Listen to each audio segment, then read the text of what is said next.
ED के बाद अब सीबीआई ने भी गिरफ्तार कर लिया अरविंद केजरीवाल को। शराब घोटाले में सीबीआई ने 5 दिन की कस्टडी मांगी है। सीबीआई ने दावा किया कि करोड़ों रुपए का मनी ट्रेल मिला है, जिसके बाद ये गिरफ्तारी सीबीआई ने की है अरविंद केजरीवाल की। तो अरविंद केजरीवाल की मुसीबत बढ़ती हुई दिखाई दे रही है। राहत किसी तरह की फिलहाल कोई नहीं, क्योंकि पहले ईडी की गिरफ्तारी, अब सीबीआई के भी फेरे में फंस चुके हैं अरविंद केजरीवाल। शराब घोटाले में सीबीआई ने 5 दिन की कस्टडी मांगी है और मनी ट्रेल मिलने का दावा सीबीआई की तरफ से किया गया। तो केजरीवाल की गिरफ्तारी, अब इसमें सीबीआई ने कौन कौन सी दलीलें दी हैं जिसके बाद गिरफ्तार किए गए हैं अरविंद केजरीवाल, वो आपको इस बड़ी स्क्रीन पर हम दिखाते हैं। देखिए, ये दलीलें महत्वपूर्ण हो जाती हैं। इससे आपको साफ होगा कि आखिर कोर्ट रूम में क्या कुछ हुआ। केजरीवाल की गिरफ्तारी 16 मार्च 2021 को एक शराब कारोबारी से संपर्क किया। सीबीआई ने ये दलीलें जो हैं वो रखी हैं कोर्ट में। केजरीवाल शराब नीति को लेकर मिलना चाहते थे, ये उसमें साफ कहा गया कि वो एक शराब कारोबारी से संपर्क उन्होंने किया, वो मिलना चाहते थे नीति को लेकर। 20 मार्च को के कविता और मगुनता रेड्डी की मुलाकात हुई। दोनों की मुलाकात 20 मार्च को हुई। अब इसके आगे विजय नायर को बैठक के लिए कोऑर्डिनेट करने को कहा गया। ये सब कुछ सीबीआई ने बताया है कोर्ट रूम में। लॉकडाउन के बावजूद प्राइवेट प्लेन से साउथ से एक टीम को दिल्ली बुलाया गया। एक टीम जो है वो दिल्ली आती है, लॉकडाउन था लेकिन बावजूद इसके मीटिंग हुई, जबकि कोरोना उस वक्त चरम पर था, लेकिन बावजूद इसके वो मीटिंग कराई गई। और देखिए, ये तो मैंने आपको कुछ पॉइंटर्स बताए हैं। ऐसी बहुत सारी सीबीआई की दलीलें हैं जिनके आधार पर कोर्ट में इन तमाम चीजों को रखा सीबीआई ने, और उसके बाद फिर गिरफ्तारी, क्योंकि रिमांड मांगी गई सीबीआई की तरफ से। अब वरुण, आपका रुख करते हैं इस मामले में। अब दोनों तरफ से सीधे सीधे अरविंद केजरीवाल घिर गए हैं, क्योंकि इस मामले में यहां सीबीआई ने जो ये दलीलें रखी हैं, जरा बताइएगा कि ये कितनी मजबूत दलीलें हैं और केजरीवाल के लिए आने वाला समय और कितना मुश्किल हो सकता है इसके बाद।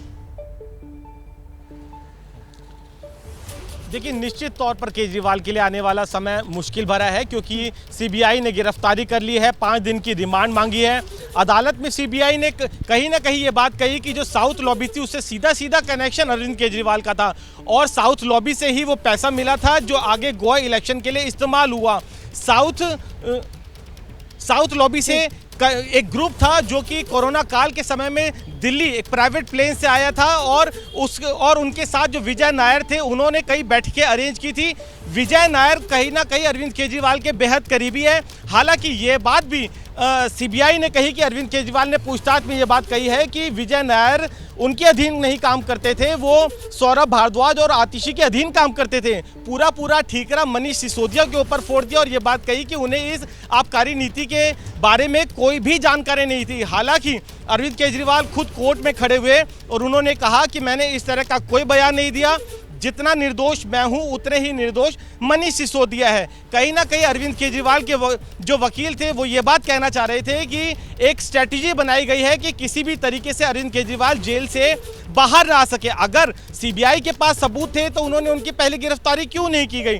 तो कहीं ना कहीं दोनों पक्षों ने अपने आप को जस्टिफाई करने की कोशिश जरूर की है, लेकिन सीबीआई ने क्योंकि आज ही उन्हें गिरफ्तार किया है, 5 दिन की रिमांड मांगी है, तो अब देखना होगा कि 4:30 बजे जब जो फैसला आता है जो कितने दिन की रिमांड सीबीआई को मिलती है। ठीक है, आप इस पर नजर रखिए वरुण, मैं फिर से आपका रुख करूंगी। लेकिन केजरीवाल से जुड़ी हुई एक और बड़ी खबर भी है हमारे पास। देखिए, कोर्ट में उन्होंने बड़ा बयान दिया। मनीष सिसोदिया निर्दोष हैं। केजरीवाल ने कहा, मैंने सिसोदिया को कसूरवार नहीं बताया कभी। सीबीआई जानबूझकर फंसा रही है और बदनाम करने का काम कर रही है। मुझे सिसोदिया पार्टी तीनों को फंसाया गया है। तो कोर्ट में अरविंद केजरीवाल का ये बयान। वरुण, बार बार, हालांकि हर बार इस पूरे मामले में शुरुआत से ही अरविंद केजरीवाल और उनकी पार्टी यही कहती रही कि मामला जो है वो दरअसल राजनीति से जुड़ा हुआ है, राजनीतिक तौर पर फंसाया जा रहा है। इस मामले में भी कोर्ट में जो सीबीआई ने दावा किया उसे खारिज कर रहे हैं अरविंद केजरीवाल। देखिए, निश्चित तौर पर जिस तरीके से टाइमिंग है गिरफ्तारी की, उसको लेकर भी कहीं ना कहीं आम आदमी पार्टी जो है वो हमलावर हो गई है।